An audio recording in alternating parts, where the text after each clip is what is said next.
Fox here again. And so today we're looking at stocks, soups, sauces, and the types of flavoring ingredients that we put into them. And in particular, we're going to look at some aromatics.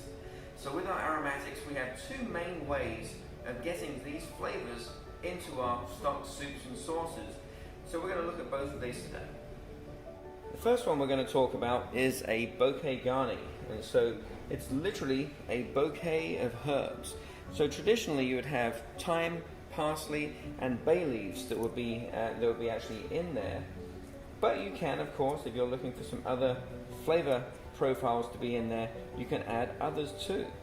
So you literally just tie the bundle of herbs together, do a couple of knots in here, and then this will actually literally dangle down into your stock, your soup, or your sauce, and you'll allow that to infuse. You want to have it tied on so that way we can just lift this out afterwards.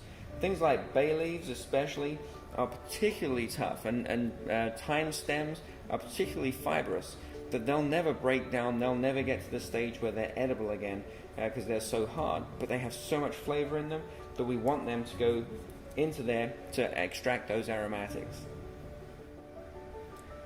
Our second item really is quite similar, but it's a different delivery method. So we're going to take some of those same type of herbal items, and we can also add in maybe some cloves of garlic, and also we can also add in some spices. So in this case I'm going to add in some black peppercorns. This is what we will call a Sachet Depices. So this is where you can add in some spices, because very often spices are either the bark or the stems or the seeds of plants, things that won't easily tie together without falling away. Now we're going to use cheesecloth to bundle this together. Be careful, always make sure that you get a food grade cheesecloth.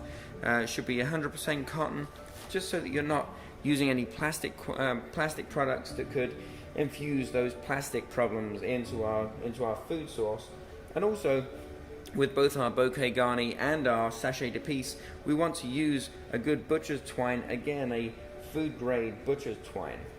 So if you just gather up the four corners of your Sachet Depices, and we'll literally wrap this around so that we can tie a few good knots into there. Nice square knot or a reef knot if you're a scout. So that way we can tie this firmly together, and again this is going to go straight down into our stock pot and held on by the string over on the side, so that way we can retrieve it by the end. It could be that we want to pull this out so that we don't end up having any pieces breaking off into our, especially for soups and sauces, that won't necessarily be strained again afterwards. So this literally acts like a tea bag, infuses all the flavor through, and it can change dramatically the depth of flavor that you end up in your stocks, soups, and sauces. I hope that helps.